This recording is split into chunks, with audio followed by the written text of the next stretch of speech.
So for today's video nga pala, meron lang ako i-share na or i-review itong binili natin na Hollyland Lark M2 na wireless mic, no.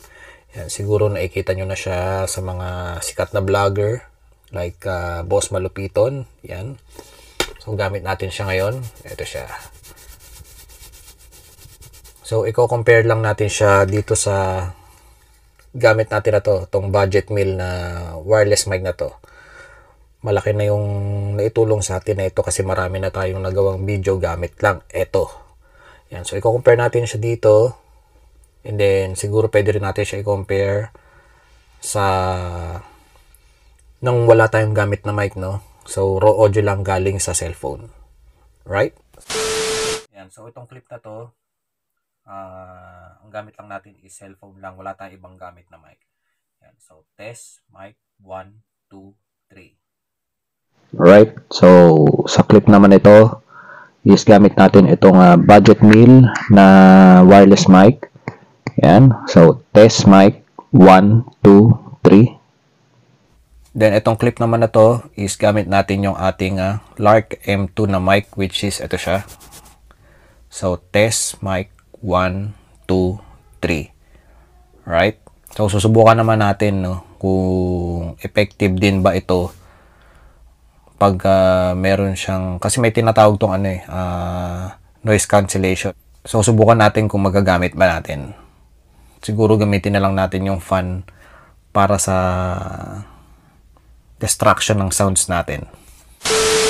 So dito hindi pa natin nasa-set yung pinaka noise cancellation. Ayan, kung makikita nyo, umaandar na yung ating fan, and then medyo maingay.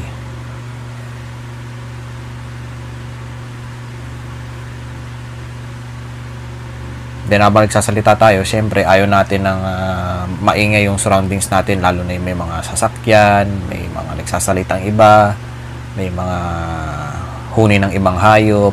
Yan. So subukan naman natin yung may noise cancellation. So sa clip na to, na-on na natin yung noise cancellation. Pwede natin siyang maset or magamit through app na pwede natin i-download sa ating mga cellphone. Yan. So naka-on pa rin yung ating fan, maingay habang nagsasalita tayo. So ma-check natin, or pwede natin i-check siguro kung effective yung noise cancellation. Yan, so nakita nyo naman siguro yung pagkakaiba ng tatlo, which is yung wala tayong gamit na mic, budget meal na mic, and then itong ating Lark M2. So siguro kahit paano meron ako yung idea kung ano yung pwede nyo magamit ng para sa inyo. Yan. So isang test na gagawin pa natin dito is gaano ba siya kalayo yung distance niya, no?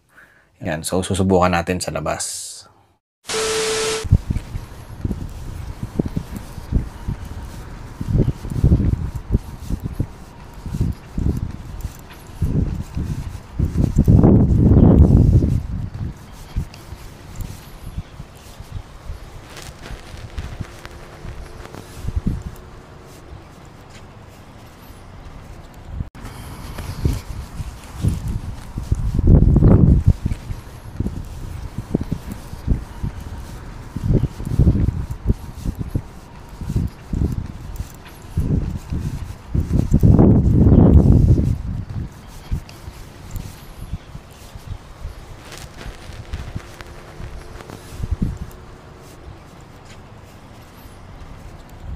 Alright, so quick review lang tayo dito sa ating Holyland Lark M2 na wireless mic. Yan. So, siguro sa layo ko ngayon, hindi nyo na ako nakikita kung nasan ako. Pero siguro enough na tong distance na to para masubukan natin yung distance na haba ng kaya ng ating Lark M2, no? Yan. So, siguro clear pa din yung ating voice. Yan. So, isa to sa ano, no, sa features niya na gusto ko, na nagandahan ako dahil yun nga, malayo yung range ng sakop niya, no. And then at the same time, yan. So hindi pa tayo dito naka noise cancellation, no. So hindi pa naman natin siya kailangan so far.